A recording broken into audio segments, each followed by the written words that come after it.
Welcome to the third-party news for Retro Robot Radio for the date of March 22nd, 2014.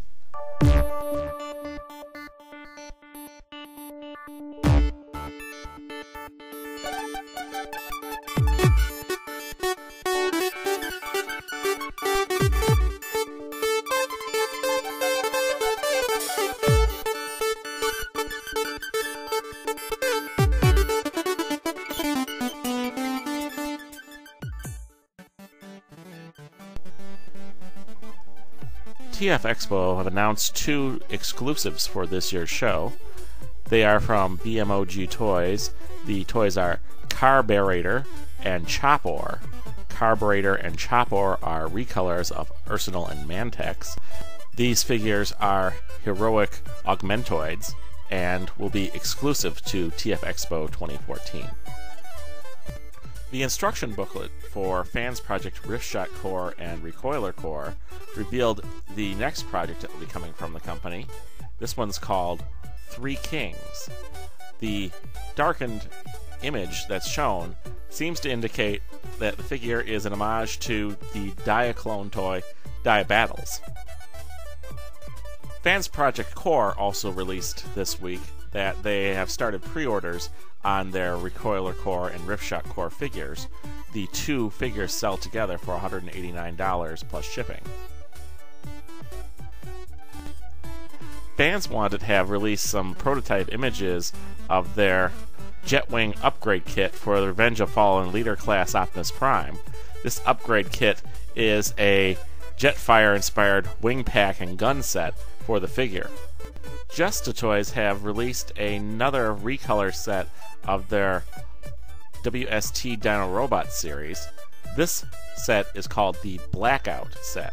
It is a 5-pack of the Dinobot molds done in smallest Transformer or Legend size, and they are done in black clear plastic with red highlights.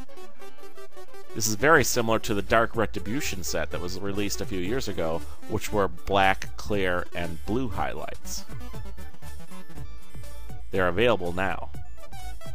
Maketoys Weibo page have released two render images of the Machine Boy Defense Base toy. Machine Boy teased outlines and art of this character earlier, but we hadn't seen any detailed photos up until now. Maketoys have released color images of an upcoming figure called Utopia, who's inspired by Generation 1 Metroplex. Utopia seems to be a bit bigger than their giant figure, and is very true to the original Generation 1 Metroplex toy. Some sad news was released this week by X-Transbots and Echo TF. Seems that the Rectifier upgrade set for the Generations Wreckers has been cancelled due to possible low demand.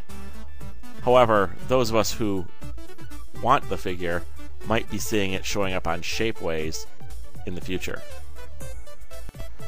Our spotlight this week is a continuation from last week, where I listed some of the figures that I'd like to see being made by third-party Transformer companies.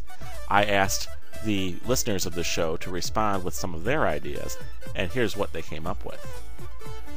YouTube member Jewistman says he'd like to see G1 style toys for Junkion Headmasters. He'd also like to see Victory and Zone characters. Zobivore says he'd like to see a focus on older toys that are not currently in stores, including cartoon-accurate faces for G1 Megatron, Trailbreaker, Wheeljack, Gears, Beast Force Black Arachnia. He'd also like to see some helmets made for the Scramble City figures when they're in robot mode so they don't have peg heads. Additionally, he'd like to see figures like Autobot X, DevCon, female Autobots, and a Headmaster version of RC. Member G Nash says she'd like to see an Apple Transformer that turns into a teacher. This week's screen grab comes from the Korean animated movie Defenders of Space. And yeah, he does look a lot like Inferno. This week's news brought to you from the pages of tformers.com and TFW 2005. News read by Matthew Ignash. Be sure to check out our YouTube page at Retro Robot Radio and leave a comment. and check out the Third Party TF Crashers on Facebook.